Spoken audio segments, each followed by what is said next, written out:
Genuine well-being. How do you really achieve it? Blimey, isn't that a question we all want to know the answer to? So I'm going to kick us off with two questions. Grab a pen and paper and just write down the answers to these questions. So the first question is how are you feeling right now? I don't mean necessarily in this instance, but how are you feeling in your life in this period of time? Just write down a few words to describe that.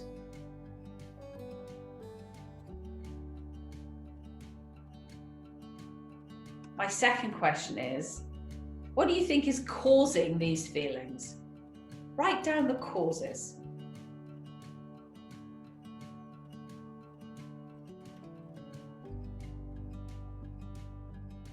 So why do you think I've asked you these questions? Well, two reasons.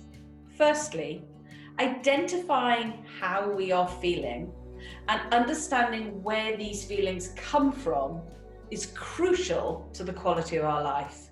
How we feel equals the quality of our life. So that is what we're going to talk about today. We're actually going to talk about well-being in that sense. So my aims, I have three. The first is I'm going to look at the extraordinary equation. And I know I'm talking to a whole bunch of teachers, but I've got to tell you, this is the most important equation you or your pupils are ever going to learn. The second thing we're going to look at is the game-changing skill of conscious mind. And finally, we're going to look at proactive well-being. Firstly, just 1 minute on who am I? So my name is Elke Edwards. I am the founder of Ivy House. I have spent the majority of my career, probably 20 years or so, working with senior leaders across the world, across the FTSE 100, helping them become better leaders and lead better lives. And it was amazing. And while doing that, I learned something that changed my life. I realized that there are a game-changing set of skills and knowledge that when mastered really do change the outcome of your life. So having learned this, that one thing kept bugging me. Is why is this learning only available to the highest paying senior executives? Why doesn't it become available to people far sooner in their lives? So that's what we set about doing. I sold my last company, we set up Ivy House, and we still work with an incredible range of companies across their emerging leader and graduate populations. But we also, really excitingly, work with a whole range of different schools. Schools that actually recognize it's time to put human development at the heart of education. And rather than just playing around the edges, actually take it seriously and give it the time and the expertise it requires. So that's who we are and what we do, and that's why I'm here, I guess. So let's start with another question, and we'll carry on with another question, not start. And that question is, what is well-being? What is it to you? Jot down the answer. Now you can come up with many complex definitions of well-being. For us at Ivy House, we have a really simple one. Well-being is the feeling of being well, mentally, physically, and spiritually. It's knowing that no matter what happens, you're going to be okay. It is an inner peacefulness. So if that's what it is, how do we get it? So let's go to my first point, and that is the extraordinary equation. So I won't hold you in suspense any longer. Here it is. It's E plus B equals R. Now, normally, if we were in a big room together, I'd be asking you to guess what that stands for, but you get an easy ride. I'm going to just tell you straight off. It stands for event plus behavior equals result. Because here's the thing, life is just a series of events. It rains, your bus is late, you pass an exam, you fail an exam, your exam gets cancelled, you get furloughed, your parents are in a foul mood, your parents get divorced, your partner loses their job, COVID-19 turns the world on its head, one event after the other, most of which we have no control over. But the really interesting thing is we do have control over how we respond to all of these events. Now, this is the tricky bit. The event itself never dictates how we feel. So I suspect on people's lists, because this happens and it happens to me too, I am convinced, trust me, that on the other weekend it was my husband that was making me angry because he'd forgotten once again to put the bin out. But actually, his action had nothing to do with how I was feeling.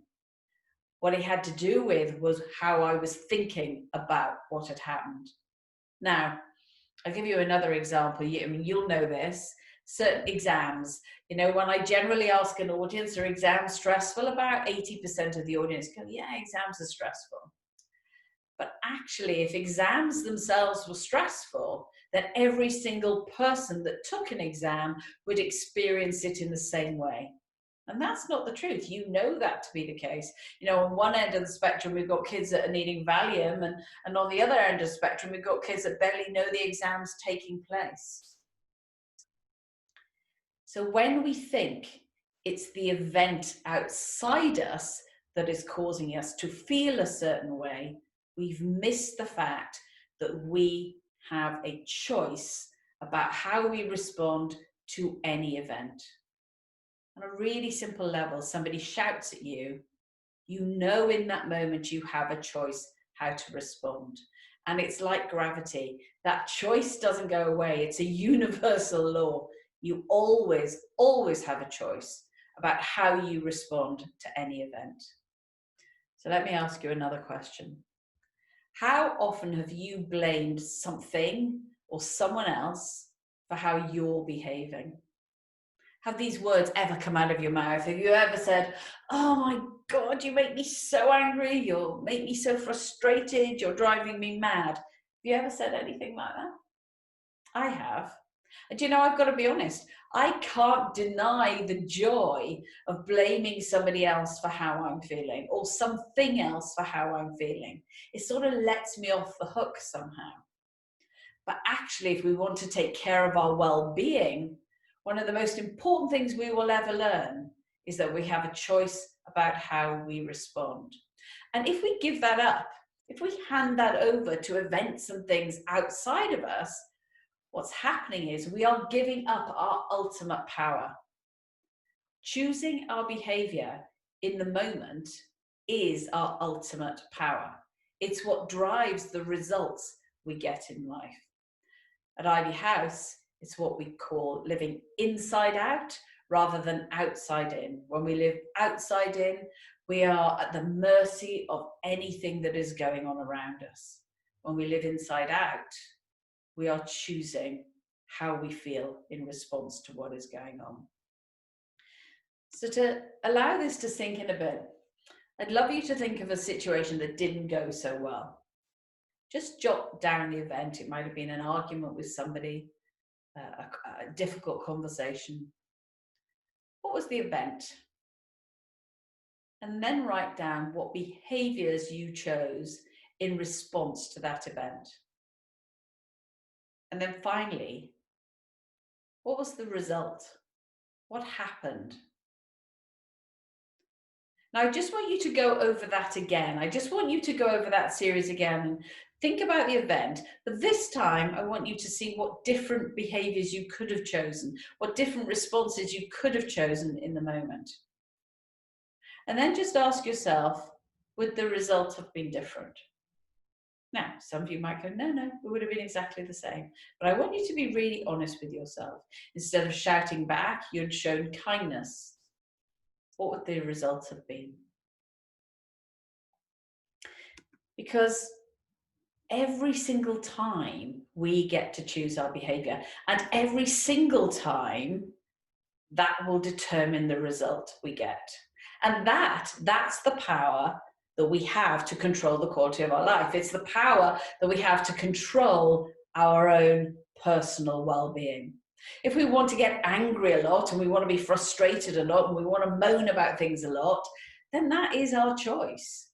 But we all know that that's not what enables us to feel joyful calm, excited in our lives.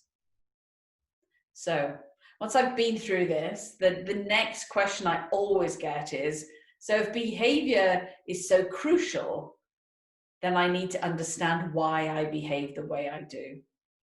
So let's look at that. We need to understand why we behave the way we do. Well, it's actually feelings that drive our behavior. And what drives our feelings is how we think. So if I'm going for an interview one morning and I wake up and I go, do you know what? I'm really going to enjoy this meeting. I've got a great new outfit. I'm super prepared. I'm quite excited about, traveling and having a bit of a day out. It's going to be a good day. So if I wake up and have those thoughts on the day of my interview, I'm going to feel calm, confident, excited, interested, and I am going to behave in that way. If, on the other hand, I wake up in the morning and I'm like, this is a nightmare, I can't believe I even applied for it, there's no way they're going to look at me, there are far more qualified people for this job, all of those thoughts, then I am going to feel very differently. And when I get to the interview, I'm going to behave differently. That doesn't mean that you can't pull off a good interview, but it means that you will be somebody that is not feeling good trying to pull off a good interview. And that is very different to somebody that just has that sense of inner calm, inner knowing, showing up and doing a great interview. So effectively, now this is where my really simple equation gets a little more complicated, but effectively, the event hits our thinking. So the interview is the event. I have some thinking about it. That creates some feeling and some behavior, and that delivers the result. So that's the first thing that we need to be really aware of when we're looking at our genuine well-being, is understanding that in the moment, we really, really get to choose our behavior, and that delivers the result we get in life. So the second thing I want to look at is how to develop the skill of conscious mind. Because of course, the next question we always get is, well, if my behavior is so important and it's driven by my thinking, how do I control my thinking? And of course, the answer for that is you don't try and control your thinking. That's just a disaster. It's called blocking. It's called numbing. It leads to addictions and, shopping too much and overeating and all of this stuff. It block thinking. That doesn't work. So there are 3 ways that you can develop a conscious mind so that you can start to choose which thoughts you hang out with. And the first thing to learn is that you are not your thinking. Now, that sounds a bit weird, I know, but I want you, while you're sitting there listening to this, to just close your eyes for a moment, get comfortable in your seat, and take a deep breath in and a deep breath out. It only works if you do it, by the way. And while you're sitting there, hopefully comfortable in your seat, I want you to notice that voice in your head. Now, it might be saying, oh, I can't believe she's making me close my eyes, or, oh, this is nice, I'd quite like a little snooze, or I've really got to get on and do those emails, and you really shouldn't be taking time out to listen to this, blah, blah, blah, blah, blah. Whatever it is, just take a moment to hear that voice. Now, the very fact that you can hear that voice means that you are the conscious awareness that can see your thinking. You are separate to your thinking. And what that means is that we can sometimes, when we want to, whenever we want to, is put some space between us, our knowing, our wisdom, our conscious awareness, and our thinking. And that's really useful, because our thoughts sometimes are not always working for us, they're often working against us. So that's the first thing we need to understand about developing the state of conscious mind. You are not your thoughts. The second thing is to become aware of your thought environment. Now, We have between 12 to 60,000 thoughts a day, and most of them, of course, they don't even touch the sides. They come in, they come out, they literally come in without us even noticing. Clearly, we can't give attention to 60,000 thoughts a day. Or some of us might if we have a really busy mind. But the thought environment we sit in has a massive influence on the kind of thoughts that will pop into our mind. So it's influenced by the people we hang out with. Most of us, I'm sure, have always had a friend that, is what we at Ivy House call a drain, somebody that sucks the life from the room. Now, how do you feel when you've spent time with that friend that is always moaning and always got something wrong with them and somebody's always done them something bad? So people, places, our value system, our belief system, our physical state, all of these things affect how we think in a normal day. And just for example, physical state, I don't know about you, but have you ever woken up with a really bad hangover and gone, oh, life's wonderful, this is going to be a really skippy, dancey day? No, I guess not. So when we're really tired, we go home, we're crabby with the kids or we're crabby with our partner, and we go, I'm really sorry, I'm just tired. Looking after our physical state means we are looking after the quality of our thinking. So that's the second thing we need to be aware of. We need to take ownership for the thought environment that we're hanging out with. And the third thing, and I believe this is the most important thing, is to take note of the thoughts that you hang on to. So let me give you an example. Imagine for a moment you're in this massive big, in your head, there's this massive big dome, and you're like a mini me in this massive dome. Thoughts are coming in, coming out all the time, and you've got like a butterfly net, and you grab hold of a thought and you pull it towards you, and you decide you're going to focus on it, and you're going to make it true, and you're going to make it really important. That's generally what we do every day. Imagine for a moment that your boss passes you in the corridor in the morning and they just give you a foul look and walk past you. Now, my guess is that you might grab a thought that goes, oh my goodness, he doesn't rate me, doesn't think I'm any good, and go into a little thought spiral about that thought. Now, at that point, you have an option. You can let go of that thought, or you can focus in on it. And it's the thoughts that we focus in on that really, really determine the quality of our life. Now, the problem with thoughts is they're random. They're completely contradictory, certainly for me, with my husband, 1 second I'm completely in love with him, he's the best man in the world, and the next one I've got the thought of, oh my God, you drive me insane. Those contradictory thoughts just prove that they are not truths. They can come and they can go. But it's the thoughts that we hang out with, the ones we focus in on, that make the biggest difference. So 3 things that we need to be aware of in terms of how we think and why we think the way we do. And why is this important? Of course, it's important because the thoughts we hang out with on a daily basis drive how we feel, which is really the quality of our life, and therefore how we behave, which drives the results we get in life. So our definition of conscious mind means knowing that you are not your thoughts, that you are the observer. It gives you the power to put distance between you and your thinking whenever you want. Now, let's be clear, I am not talking about giving up thinking. We need thinking, but I would like you to think about it more as maybe a laptop that you can put on and turn off when you want to use it. I have a holiday to plan. I'm going to turn on my laptop. I'm going to do a bit of research. I'm going to think about it.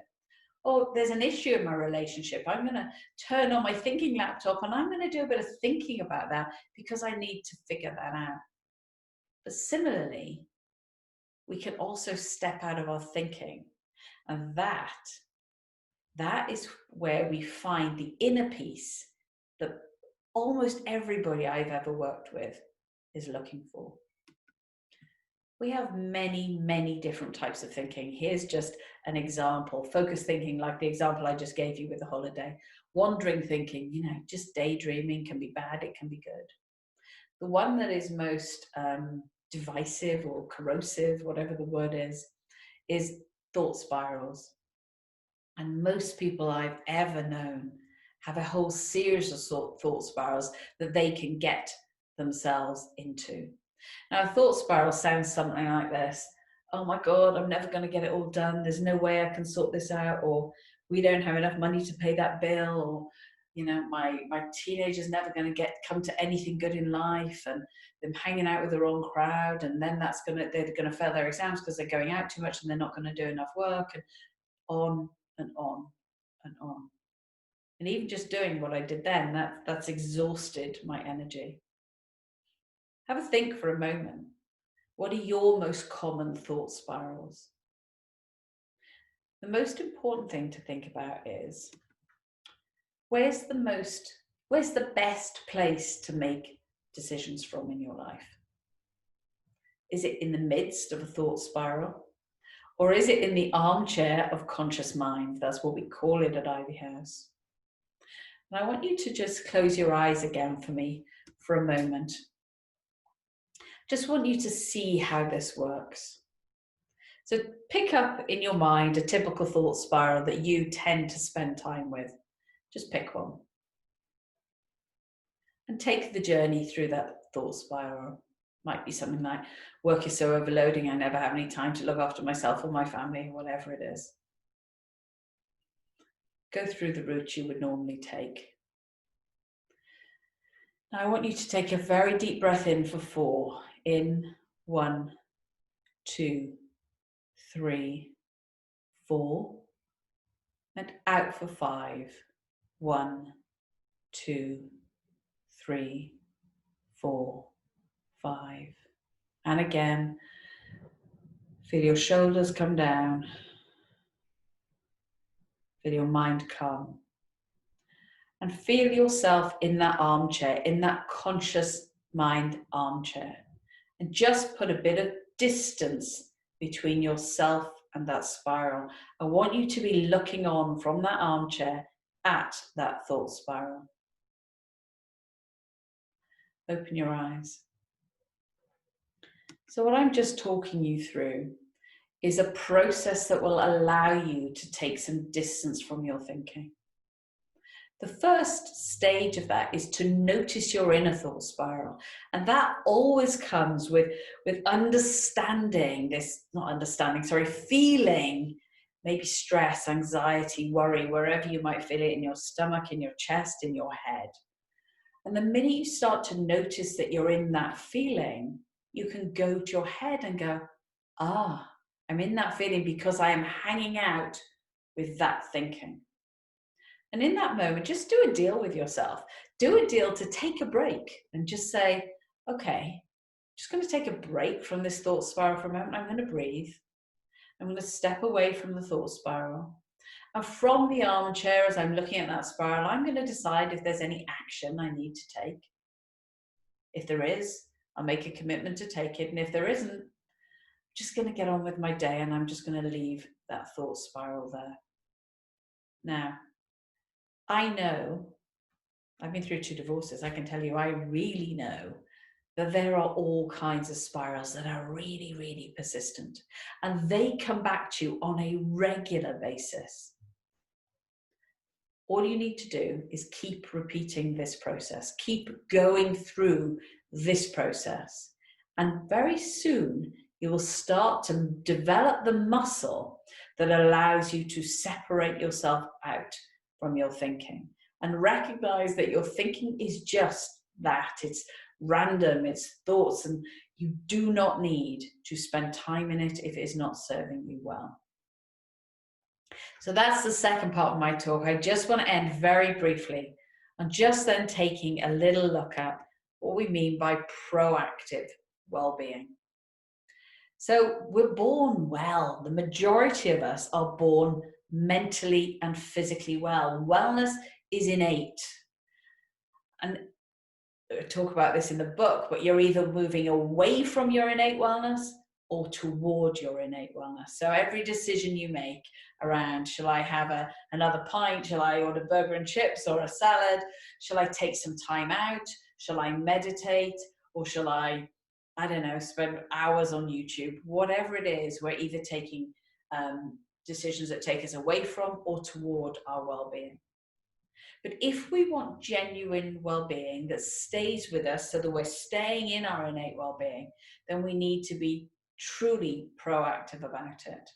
And of course, this is no shock to anybody, but there are three key areas that mean that we can take care of our well-being. I spent the majority of the time I've been talking to you this morning or this afternoon, wherever you're listening, on mind, on recognizing that we are not our thinking, that we can create separation, and that we can find that inner peace within us. Obviously, the state of our physical state, our body, will also have a massive influence. Are you getting enough rest, enough sleep? Are you doing enough exercise? Are you eating well enough? Are you drinking too much, taking too many drugs, whatever it might be? And then there's the soul. One of the key questions we ask Ivy House is, what is it that makes your soul sing? I have a friend that loves climbing massive rock faces, and she comes off them like so high with the excitement and the adrenaline of doing that. For me, it's being near the water, it's reading an incredible book, it's walking with my dog in the hills, it's spending time with family. And when we don't spend enough time doing what makes our soul sing, then our well-being is damaged. Before we finish, I just want you all to give yourself a score out of 10 on each of these three sections, mind, body, and soul, and ask yourself where you're at right now, and where you need to pay some attention. What is reassuring, I think, and I love this quote, it's impossible to find what has never been lost, is to remember that our well-being is within us, and it's our job to just keep connected to it by looking after our mind, body, and soul. So that's what we've talked about today. We've looked at the extraordinary equation. We've spent some time understanding the skill of conscious mind and just giving you a little bit of an insight about taking proactive care of your well-being. If you're interested to learn more about the kind of work we do, you'll find a lot of our learning and teaching in my book, which is called Extraordinary: How to Live a Bigger, Braver, More Meaningful Life. And you can follow us on many different platforms at Ivy House.